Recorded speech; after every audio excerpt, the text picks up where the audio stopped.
And the first book is a book by Thirza Schaap. And she will share this book with you, which is highly visual because she's a photographer. And I wrote an introduction to the book, so I'm just going to read a bit.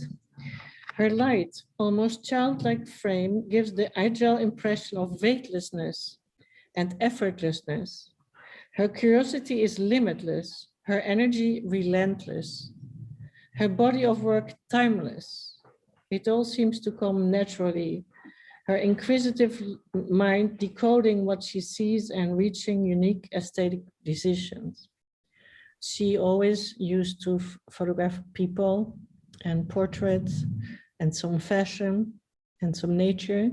And then she suddenly changed her lens and looked towards the beaches in South Africa, where she encountered the horror of the plastic harvest.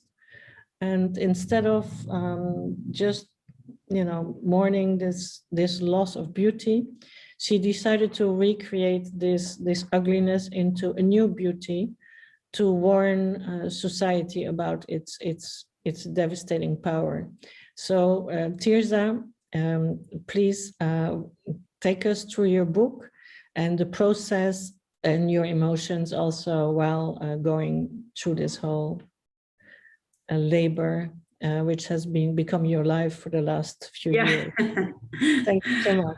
It is, huh? It became my life.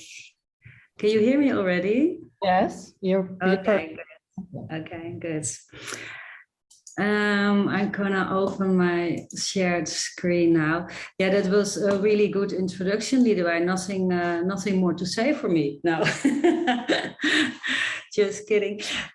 Plastic Ocean, welcome to the world of Plastic Ocean.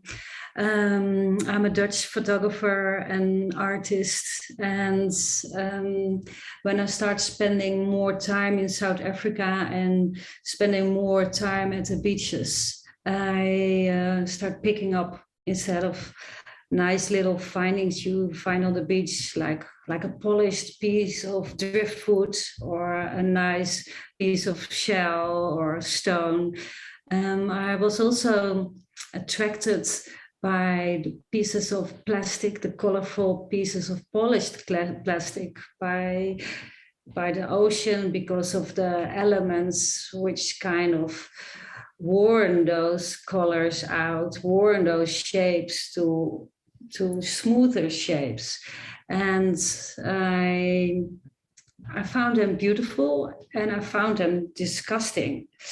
And I started a kind of quirky, funny project, which was sketch of the day, pick it up and throw it away. And as a photographer, I found it like the before and after moments interesting to show my friends on social media, to share the astonishment I felt finding all this trash on those beautiful beaches.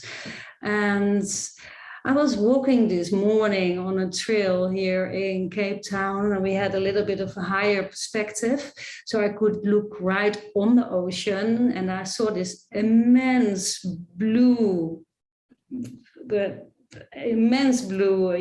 surface. And then when I look at it, I can almost not believe that there is so much waste, so much debris, so much disgusting elements floating around there. And the ocean is hiding it for us so beautifully, and it's only spitting out its trash on the shores, on the beaches. So started picking up with a doggy, but one thing led to the other. So we started doing whole trips to desolated beaches, on the more touristic beaches, obviously, they are cleaned because tourists are coming, and the things I found there, if it's not cleaned so much by the city or so, that's more like yesterday's trash. So a lot of people still bring single use of packaging to the beach and don't bother to take it back home. Here on the left, you see like a whole collection I found at Koensrust in Vermakelijkheid. It's more like towards the Indian Ocean. The ocean is warmer there, and that's for why it's also like often tangled up with pieces of coral. So you see the fishing nets, you see fishing wires, everything grown into the coral, and it almost becomes one. So that feels almost like there's been created a second nature, which is horrible and beautiful as well. This is quite impressive. Actually, you see that round circle there. I just used that, so I picked it up a bit longer, but I used it this week for a sculpture. In my work, I'm a photographer, and when I was a child, I was doing a course at school, photography, with my friends. I was only 13, but fell in love with photography right away. And when I was much younger, I also love to create like little sculptures out of things I found from even just in the house. It was not so severe debris or not waste what I do now, but yeah, I kind of liked the three-dimensional thing, but I got distracted by photography, and I loved the whole process, the technique, the astonishment of the quick process of photography comparing to painting or drawing. And yeah, so what I do in my project Plastic Ocean is I'm creating sculptures which I photograph. So this is where photography meets sculptures. So I lead you through some pictures of me picking up the waste, washing it, drying in the hot sun, selecting it. What should I keep? What can go in the recycle bin? And here you see me working on one of the pictures on the right-hand side, and I started to make compositions in front of pastel paper backgrounds, and I made this mini sets and kind of balanced the pieces of plastic to each other. Often they fall down after a little breeze or because the construction was not good enough. And that was before I started to fixate the sculpture. So it really started as like 1 minute sculptures. And later on, I found it also a little bit I felt sorry for that they broke down, and was the moment that I started to fixate them and keep them and make constructions which were more permanent.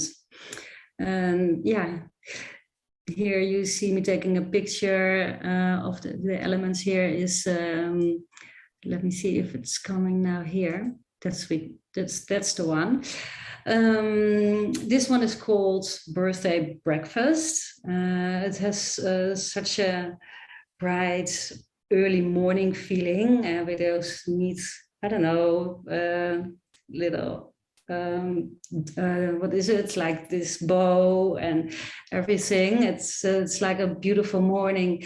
And this is a good example of the earlier works where I kind of try to seduce the viewer to look a little bit longer to the pictures and only then realize that you're just looking at waste, what was spit out by the ocean, which have been floating maybe a long time in the ocean. You see me here in a little bit messy shed, I see. Now it's a little bit more neat and sorted in a better way. So there were a lot of pieces I did not want to throw away in the recycle bin because I also love them, and so I wanted to keep them for other projects. And more in an earlier process of Plastic Ocean, I photographed the pieces I found that certain day. But yeah, if you go on those trips and you find so much, then before you know, you have a whole storage room. Yeah, you see here, you see like that it's sometimes really a balancing act to keep it all straight up. This one is called Veil. I think that's a beautiful, touching title because it's trying to hide the frisbee here with a veil. Sorry, I didn't pronounce it right. And here you see that I'm mixing the black. What you see is dried kelp. And because I'm photographing often almost everything actually in the garden, sometimes a little bug sits down on the composition, and sometimes I put in a fallen leaf or a flower and put it in the composition. On the left-hand side, that one is called, the pink one is called Splash of Pink, and this one is used for the WWF for promotional. And this one is called, so it's this really, you see, the titles are quite important to me. This is called Fatal Flowers. So often the titles refer to nature and or they refer to the subjects, or just what you see. This one is called Blues. The front piece of the plastic, what you see here, it's so brittle. If you're not careful enough, it will break in your hands.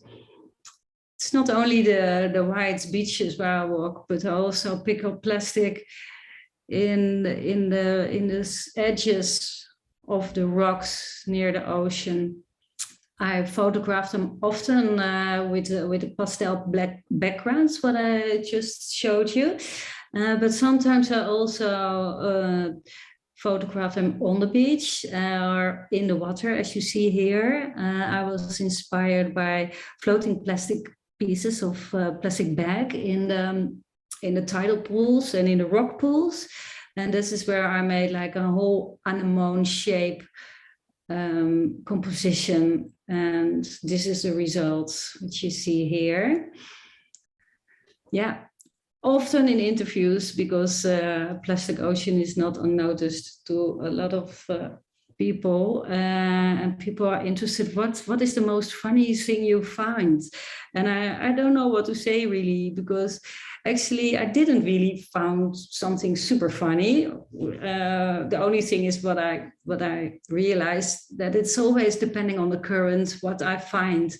The current, the time of the year makes like all pieces of a certain size flowing and through in the ocean and landing on the beach at the same time. Maybe this is a funny one. It is a bottle with all the shells grow on it, and this is not funny. A remarkable one, and yeah. This is actually an interesting bottle, which a friend of mine she was in Japan and she picked it up there. And I think this one is quite interesting because the bottle can still stand on its own, but you see how all the little pieces are broken off already. And then here you can really see the process. Also, the salt is all grown on, you see the little white pieces on that part. Football shoes, footballs, and there the football in one of the sculptures. And then we go to the book and go back to the shared screen. New share. Even kijken. I think that's it then. And then, yeah, there we are here last April, we launched the book Plastic Ocean, and Lida was so kind to write a beautiful foreword, which you just read a little bit to you. Plastic was a beautiful invention, and in the 50s, yeah, it was a beautiful invention, and there was so much more possible because of plastic. But can you imagine, in such a short time, from being just enthusiastic over the products that has become like a real life threat to all the sea life, and of course also to our lives. It's amazing that it went so super fast. Probably they're gonna call this age the plastic age later on, because I don't know. It is a whole. It is such an emotional thing. Sometimes people ask me, how can you stay positive? And I think I really believe in that you and I can change our way every day. So if you didn't manage today, you can start again tomorrow. It is kind of easy to get rid of your daily groceries you do. You can get on the market when you just bring your basket or something and fill your basket with all veggies without plastic. You can change the whole look of your bathroom and just start using soap bars to wash your hair, to scrub everything you have. Even you can use soap or oil bars to moisturize your skin. So if you're going to do that, you will see you will have a whole empty bathroom. But back to the book, and there I can flip through like that. The ugly truth, on panic wrapped in wonder. I started filling my pockets with trash instead of treasure, and that's what it was. This is one of the earlier works, and you see everything is like leaning against each other. So this is one of those examples when I took the picture, and just seconds later the whole composition fell apart because when it stopped standing down, the shapes, the shadows, everything disappeared. Like also with the left one that is called Shark Attack. I think it's interesting. The light just catches that little side of that sharp piece of plastic. Sometimes people ask me, don't you miss it to make portraits of people and have that interaction? And that is so strange. I did that for so many years, making portraits, but I think that my bottles became my people. Like for this one, don't you think so? It is just two persons standing there. We see this. So making a book is something different than just putting together a portfolio. The good thing I think the publisher did, which I actually let him decide quite a lot about the selection. I made a really, really wide selection. And then I just let them just play with it and just see what was coming out. And that was of course a bit scary, because I always was used to make my own portfolios, and I knew really well, I thought, what I wanted to show. But in a book it's different. You see, it is also a flow which can be interesting, or a range of colors which can be interesting. Repetition can be nice. For this one example, the right one, safeguard, it's like, for me, it's like somebody is holding the other person, and that is a kind of touchy emotion feeling for me. And the left one I I think 2 years later, but now they're put together in the book, and that tells that story of color really well. Water lilies, there are two versions. This one is a little bit better visible, maybe.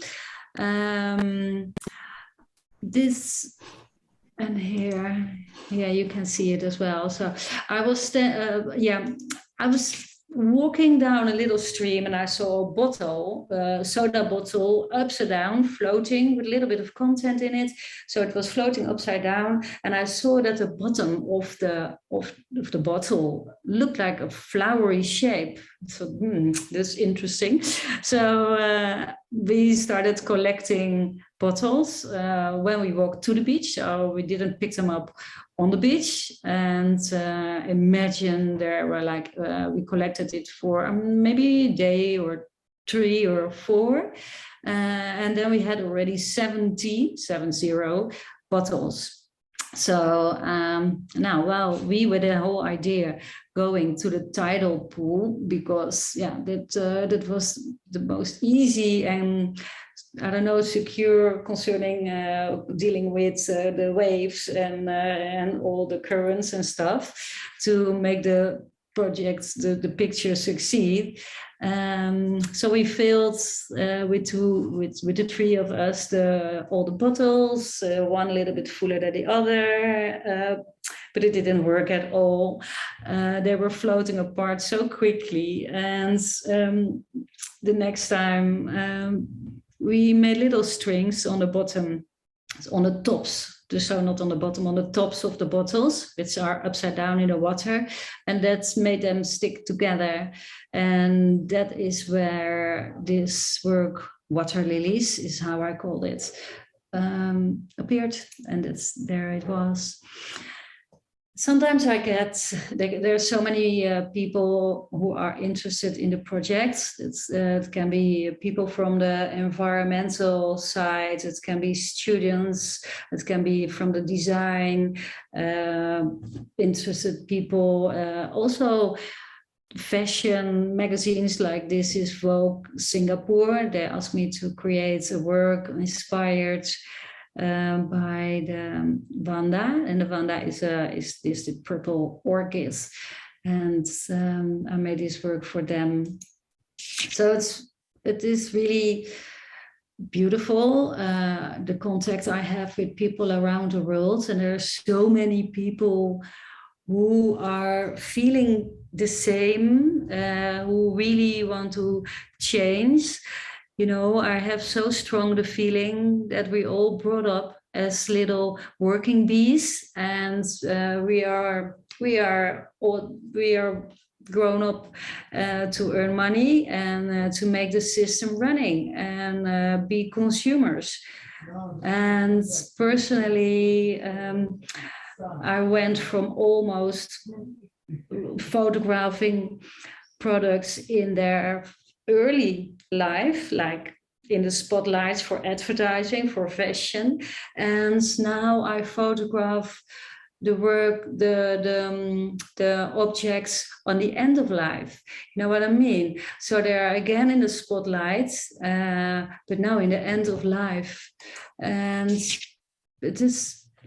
For me, it didn't came overnight. It is a process, and you become more extreme, more radical, step by step. And yeah, like, I don't know, at one point I didn't want to buy anything anymore. So everything has to be repaired in our household. I have a handy husband, so he's doing that for us. And clothes, I don't buy them either. So for the last I think 8-9 years, I must admit I bought some underwear, and that's it. And I just get my new clothes, somebody's old clothes, which is so super nice. I also have the feeling sometimes if you want something, or are on the moment where you want to to buy something for you. What really works is to rethink if you need it, and if that is still a little bit difficult, I can advise you just to try to sleep a little bit over nights over it, because you know, when you wake up in the morning, you probably don't want it anymore, and that is really something you can try. This piece is one of the earlier sculptures, which I glue them together, which is not really sustainable, but that's, I tried to do it with beeswax, but that didn't work. I don't know if that is so nice for the bees either. So I glue them together, and this is one of the earlier works, and this reminds me with this bow of one of, I don't know, it could be like Victor and Rolf's flower bomb. So that's why it's called flower bomb. I work outside. I work in a bright sunlight, the hot sunlight, and I love to work with the shapes and the shadows, which you can see in these works. It's one of the really earlier works.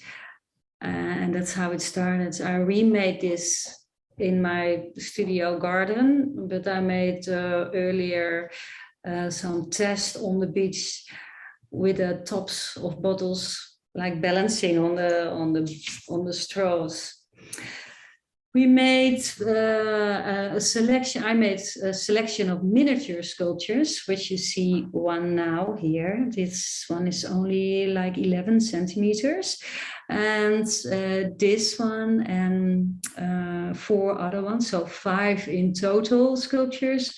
We're gonna sell a little bit later. They will come in beautiful glass cubes with a black platform, and this is kind of a dream come true for me.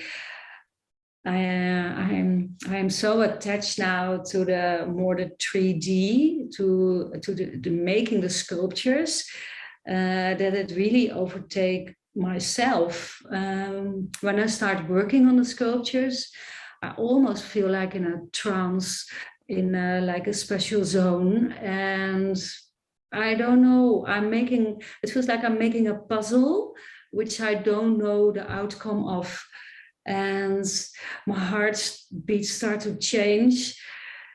And so often when I finish with it, I think, is this very ugly or is it beautiful? And after it's set in a house for a longer of time, then me and my husband get so attached to it that we actually never want to get rid of it or never want to give it to somebody else. This one is this is balancing by itself, and this is standing in our bedroom. This is a beautiful example of repetition, you see? And that's with the yellow and the pink, and later here with the blue and almost that pinkish purple. I think that's so beautiful.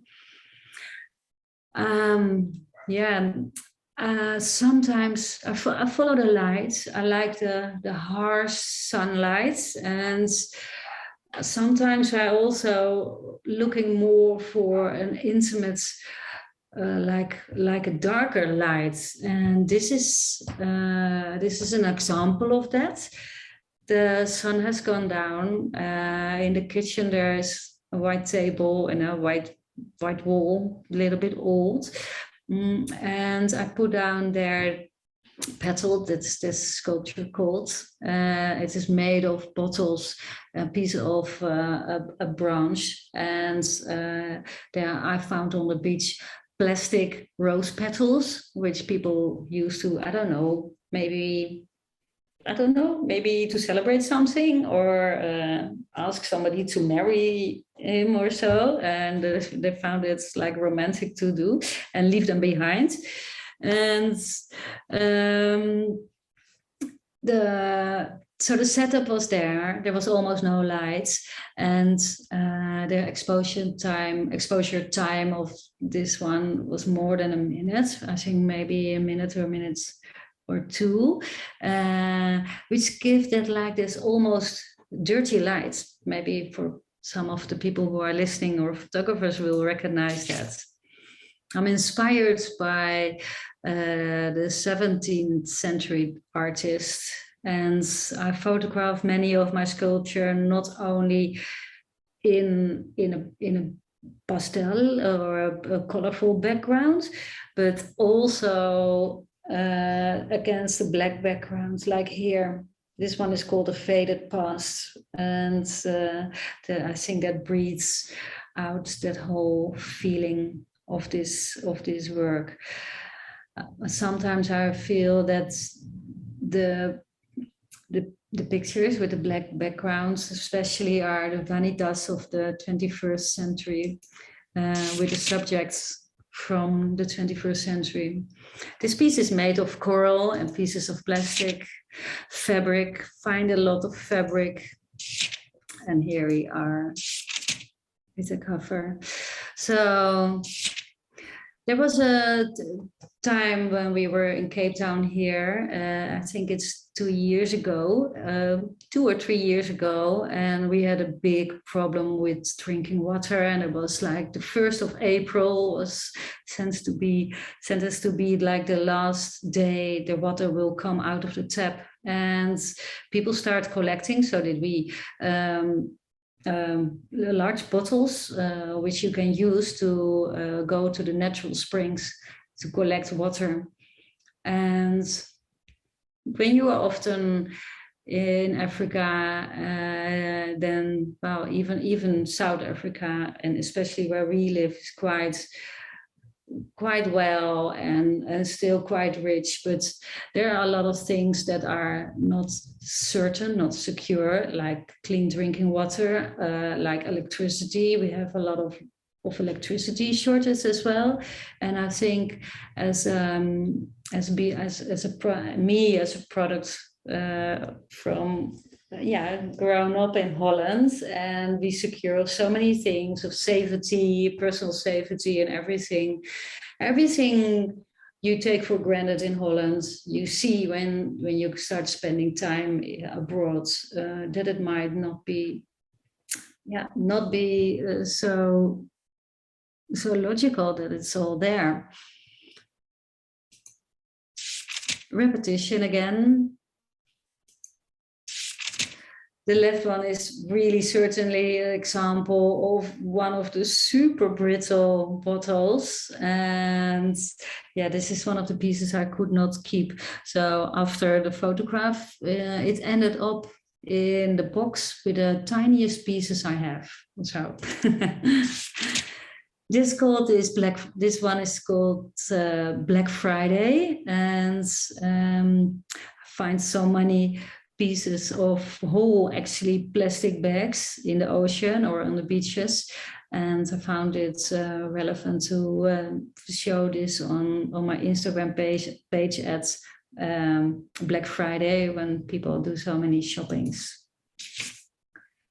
Not maybe to think of it quickly, but cigarette butts are also partly made of plastic. And I collected a whole bag with my interns of nice job for them of cigarette butts, and I stick them on takabosi on a bronze piece, and make like almost a little bush or a little tree out of it.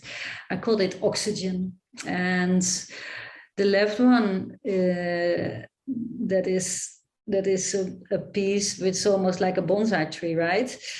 So you see a little branch with all tiny pieces of plastic glued on it. And when I was making that on the table outside, I was so super happy, because one of the robins came sit next to me and I thought, I don't know, looking what I did, but silly me, he was just looking at the little pieces, and it was my worst nightmare. He picked one up and he swallowed it right in front of me, and I was like, no, it was like the most terrible thing. I thought, okay, yeah, I felt really guilty.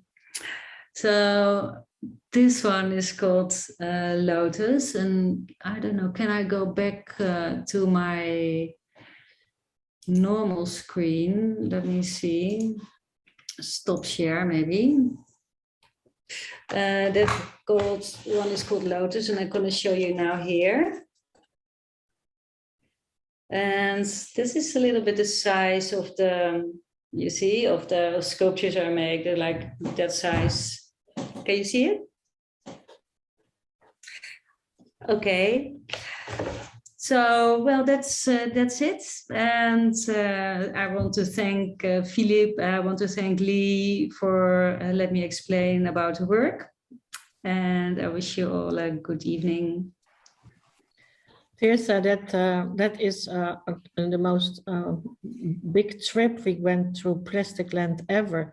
What people maybe don't know is that you are living in South Africa in Cape Town, so that the beaches in question are there.